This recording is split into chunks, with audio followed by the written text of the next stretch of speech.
This episode is brought to you by Hasa. Liquid is clearly better. Liquid chlorine is the highest purity, works immediately, has no added cyanuric acid or calcium, and it will leave your pool safe, clean, and clear. And by the bottom feeder professional grade battery powered vacuum system. It sucks to clean pools, so cleaning pools sucks less. Get $100 off with code DVB100. This episode is brought to you by Skimmer, the #1 pool service software in North America.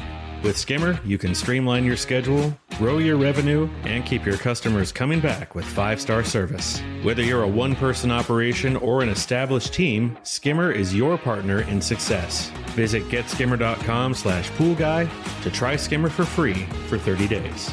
The Pool Guy Podcast Show. The Pool Guy Podcast Show. The Pool Guy Podcast Show.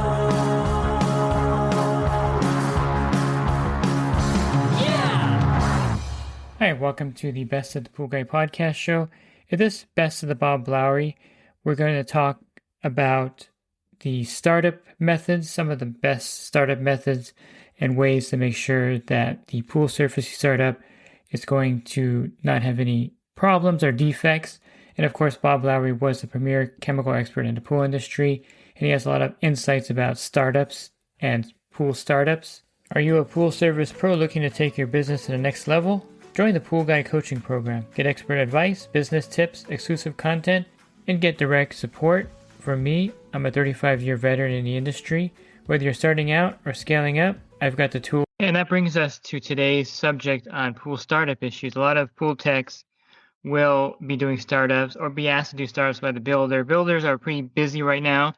You probably know this, but since COVID-19, the pool building industry has just skyrocketed or exploded, however you want to say it. Like, for instance, here in California, one of the biggest builders is Blue Haven Pools, and they're about 300 pools out right now as far as build. So I think if you get a bid today, you're like 9 or 10 months away from them breaking ground. And with that said, startups are extremely important for the pool to turn out right. And currently there are 3 methods right now. There's the barrel startup, there's a traditional startup, and there's a hot startup or acid startup. So in your opinion, which is the best method to start a pool? Well, first of all, I think there's a couple of more startups in there that you could add to that. There might be 5 startups, but okay, or maybe 1 or 2 are a sub of the traditional ones. But I think there's the barrel startup. I think is probably for pools that have probably a low calcium, low alkalinity source water. Hot startups are pretty much for exposed aggregate type of finishes. And so that leaves us with traditional startup. And there's a few versions of traditional startup. But the barrel startup is a little bit difficult for people to get a hold of. There's actually 2 versions of the barrel startup. There is one that's been around for quite a while from On Balance, and they recommend actually putting calcium chloride in the barrel. They recommend putting sodium bicarb in the barrel and running the water through the barrel to get alkalinity. And then the startup from Orenda also uses a barrel, and they put in calcium chloride. So they build the calcium level up in one case, they build the alkalinity up in the other case. The goal, of course, is to create enough calcium and enough alkalinity in the pool that you don't get plaster dust. Those are the 2 methods that are barrel startup, and pretty much, in my opinion, they're for people that have very low calcium and very low alkalinity water. If your water is, quote, normal, then you probably should stick with one of the traditional startups. And there are a couple of versions of it. Leslie's has a startup method. There is another startup method that is from the National Plasters Council, the NPC startup. And then, believe it or not, yours truly has a startup method. that we call the borate startup method. I would have never guessed you And had a startup method, Bob. But you do everything, so yeah, of course you have a startup. Go of ahead. course, I have a startup method. And believe it or not, the startup method is available to you for free at pcti.online.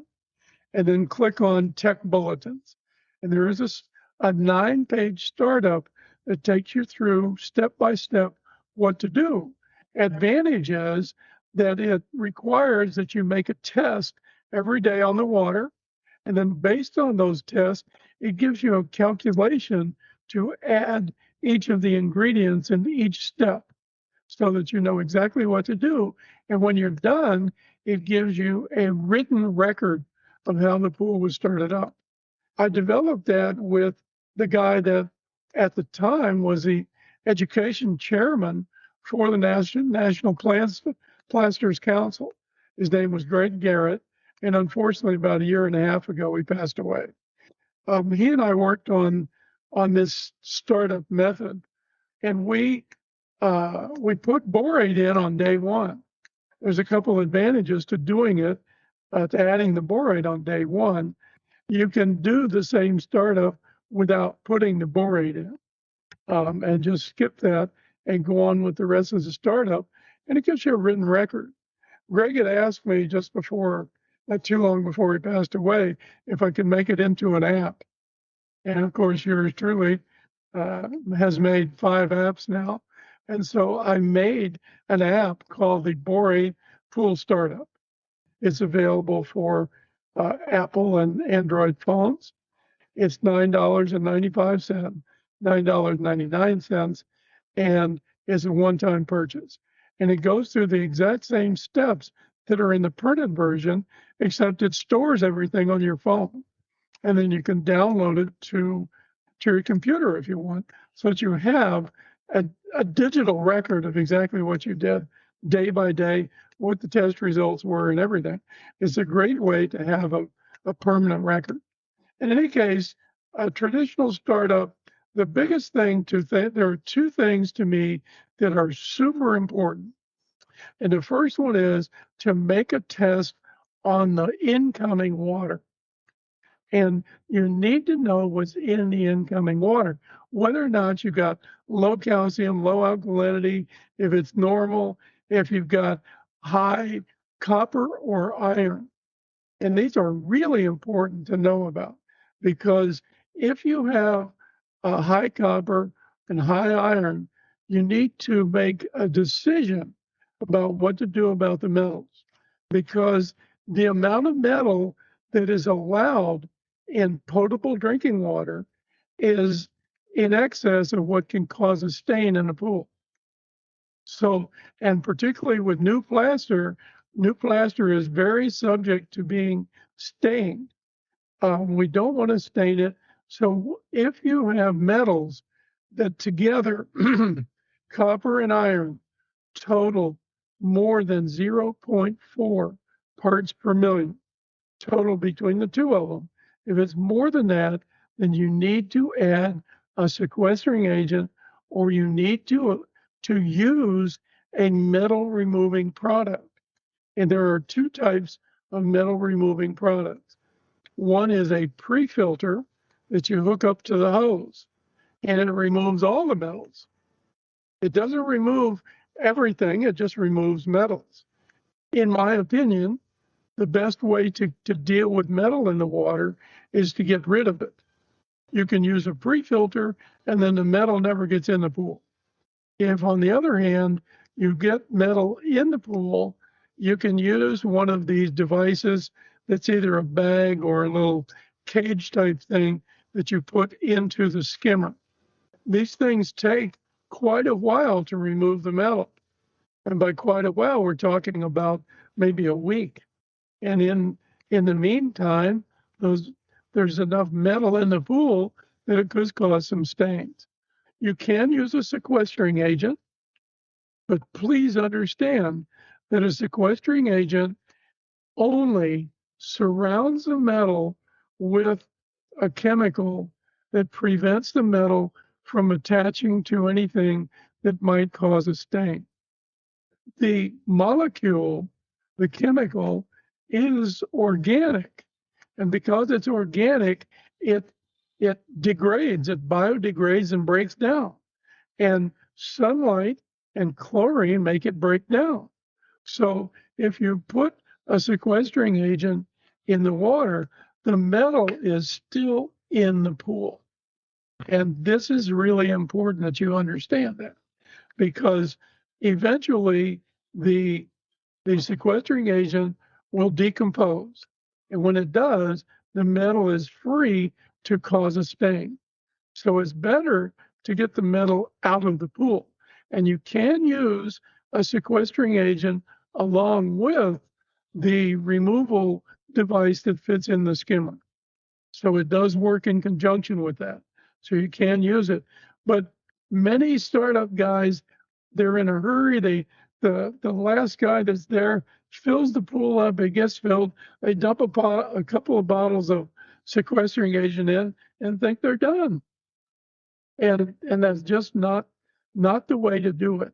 You need to measure what's in the water and treat it on the way in, or at least know what's going to happen, so that when the water gets full in the pool, you can start to deal with it. What we want to do in every startup method, day one, we want to get calcium to 150 parts per million. And this is really an important step, because to balance the pool, to get a saturation index that is favorable or near zero, in order to calculate the saturation index, it's based on calcium saturation. And water is not saturated until we get 150 parts per million of calcium. So we need to get that in there on day one. So when you test your incoming water, if the water is less than 150 parts per million of calcium, when the pool is full, that's one of the first things you put in the pool is some calcium to get it up to 150. Yeah, in California, we don't have that problem because our tap water is pretty high in calcium. But backing up a little bit, the bag you're mentioning in the little container is the Sea Leader product. And that's one of the things I was going to mention. And the next thing I had for you was the sequestering agents. That's one of the things that people are doing nowadays when they start up a pool, is throwing in, Jack's Magic or the Sea Leader sequestering agent. And then, like you said, part two of that is knowing if there's metal. Number one, knowing if there's metal ions in the pool water. You have to test for that. And then using the Sea Leader to pull it out of the water. And I've talked to them in length about their product. And it could be anywhere from 30 days to 60 days, actually, to pull that metal out of the water. It takes a long time sometimes, in some cases, depending on the flow. A lot of variable speed pumps don't move the water as much. So that is a highly effective product. So you're saying just putting a sequestering agent in the pool when you start it up is not enough? It's definitely not enough. It's definitely not enough. The EPA allows up to 1.1 parts per million of copper in drinking water. And I just finished telling you that anything above 0.4 parts per million causes a stain. Yeah. So it's not that all water has 1 part per million of copper in it, but it's allowed to have up to 1.1.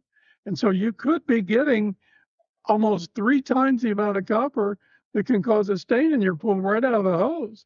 That's exactly right. And, Lamont has a new test kit also, the Color Q 2X Pro 9, which has the copper and iron test, the photometer test on there. And I recommend, if you're doing a startup, at the minimum, you should have that test kit. And maybe at the maximum, you should have the spin touch, because that gives you just about everything so quickly. Yeah, it's a time-saving thing. But again, the spin touch is $700 to $800.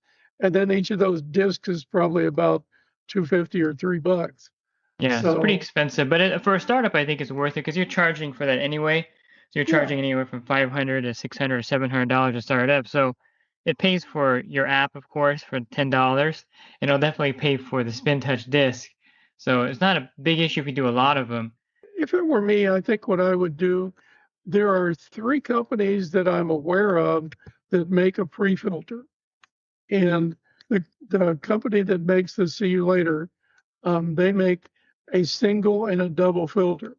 that you can just connect up a hose to, and the water on its way into the pool goes through that filter, and it removes all of the metals, not just copper and iron, but everything else, aluminum and manganese, and all the way down the line, even lead. So it takes everything out of the water, and then you don't have to deal with it. And if I were doing a startup, if there was any metal at all coming in, I'd just be running the water through that filter, period. And if I were a startup guy, I would just include the cost of that in my startup. And you don't have to buy the housing every time. You have to buy the filters that go in it. I would include the cost of a couple of those filters, filter cartridges, in every startup, and just use it on every startup. Then everything's going into the pool is perfect. Yeah, You know, that's a great idea. And if you do a lot of startups, I highly recommend investing in that pre-filter by See You Later. And again, you're going to pass the cost of it on to the customer anyway, so it shouldn't be a big deal using that. And one of the big issues with a startup with a plaster or quartz pool is the plaster dust, and that's why the hot startup is kind of popular in California, because we have a lot of quartz surfaces that are built, right? and you can actually see the plaster dust just evaporating when you know 4 gallons of acid in there. And so the hot startup is popular, but again, it may not be. If you're a rookie, you should be doing the hot startup. It's kind of complicated, Yeah. but it does get rid of the dust. So the plaster dust is an issue, especially with a traditional startup. What are some of the ways that you can, besides the hot startup, that you can do to kind of minimize that plaster dust?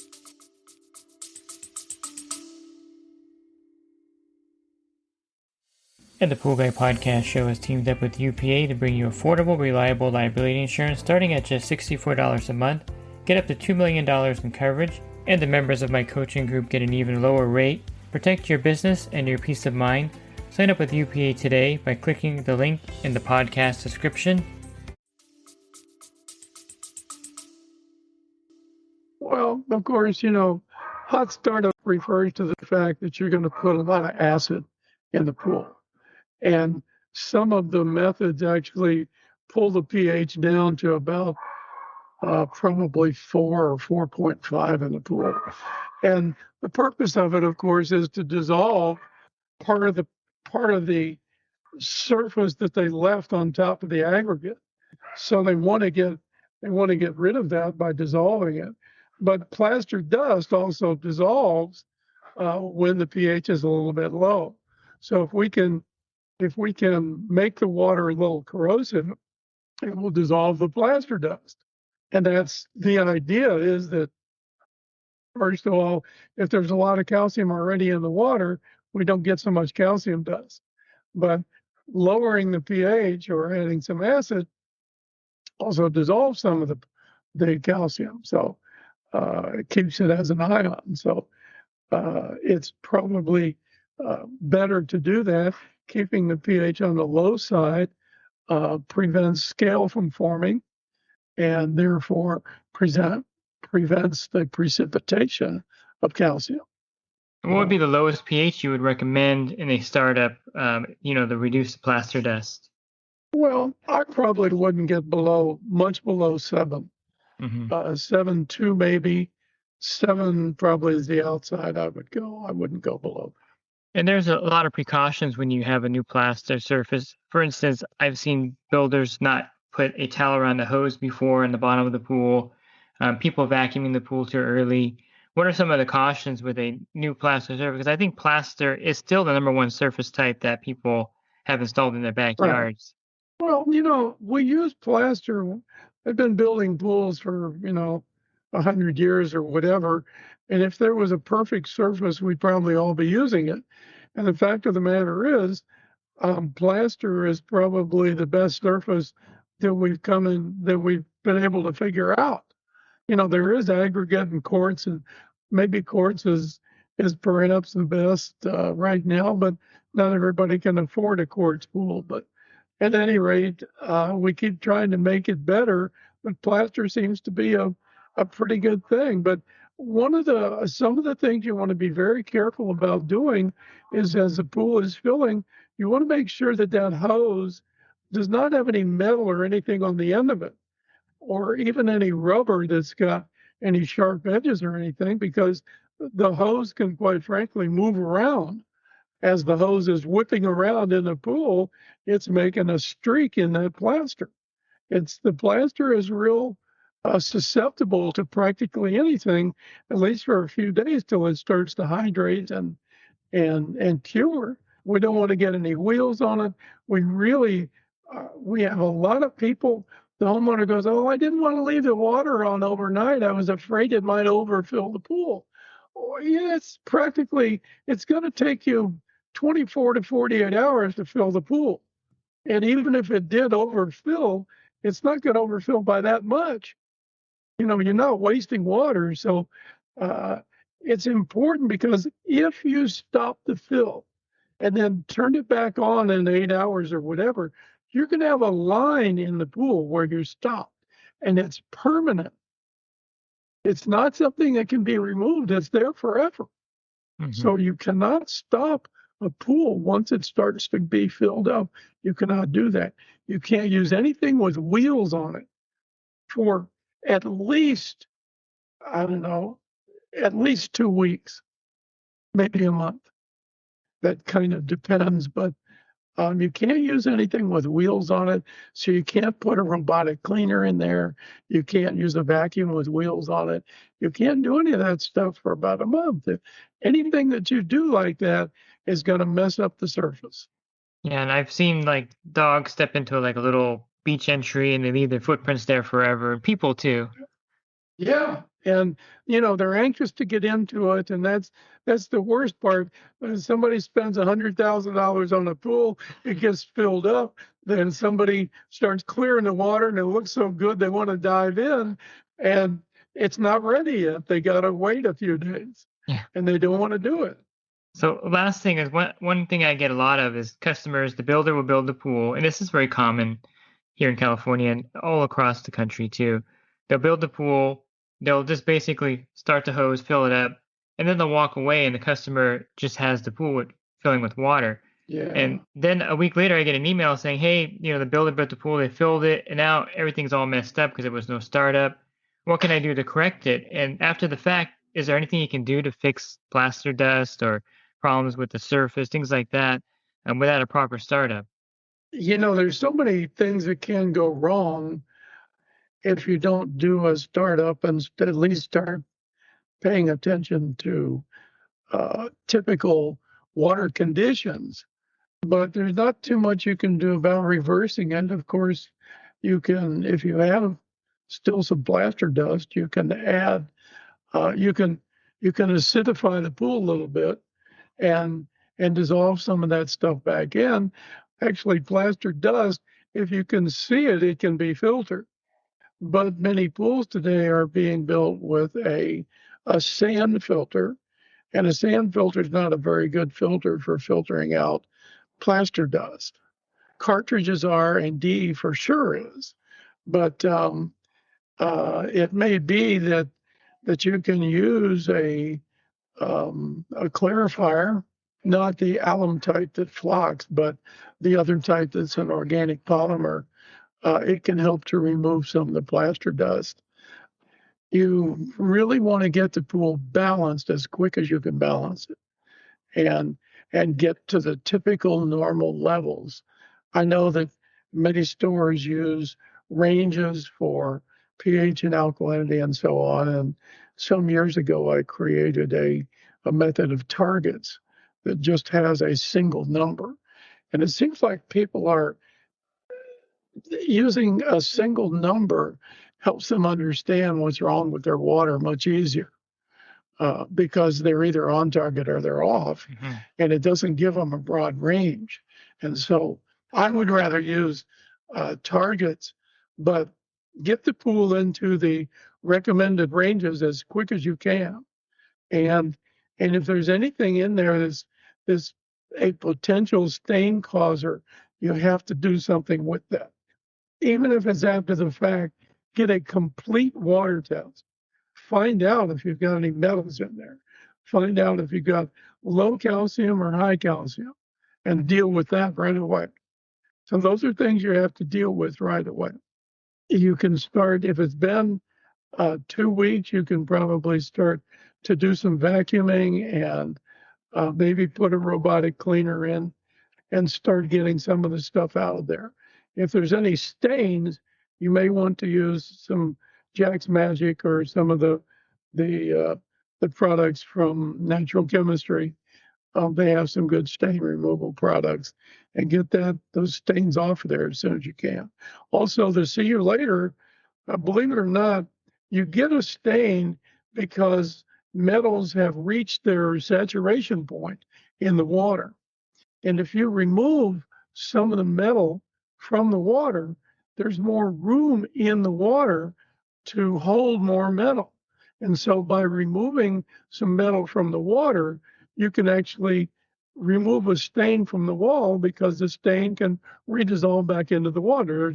There's now more room for that metal to redissolve into the water. But that only happens when you remove it with a thing like the See You Later or a filter, because using a sequestering agent doesn't remove it, so it doesn't change the saturation.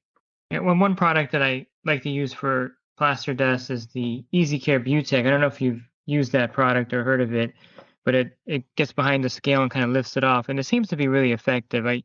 In testing, they also make a product called Scale Tech, which is like the similar product to that, and I found that to be pretty effective in testing. So there are products out there you can probably find aftermarket to kind of get the pool back, but definitely, yes. I think the key is to have the startup done correctly in the beginning, right?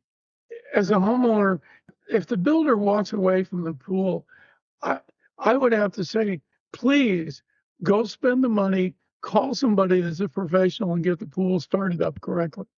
You spend $100,000 on it, it's like spending $100,000 on a car and then not putting any oil in it. I mean, it's not the right way to do it. If you're looking for more episodes, you can go to my website, swimmingpoollearning.com, where I have over 1,800 podcast episodes. Just click on the podcast icon on the banner. That'll take you to a drop-down menu of over 1,800 podcasts. And if you're interested in the coaching program that I offer, you can learn more at poolguidecoaching.com. Thanks for listening to this podcast. Have a great rest of your week, and God bless. This episode is brought to you by HASA, providing products that deliver clean, healthy water for every aspect of everyday life. The bottom feeder battery-powered vacuum system, portable, powerful, and only weighs 12 pounds. And Skimmer. Get Skimmer, America's #1 pool service software. Podcast listeners can try Skimmer for free at getskimmer.com/poolguy.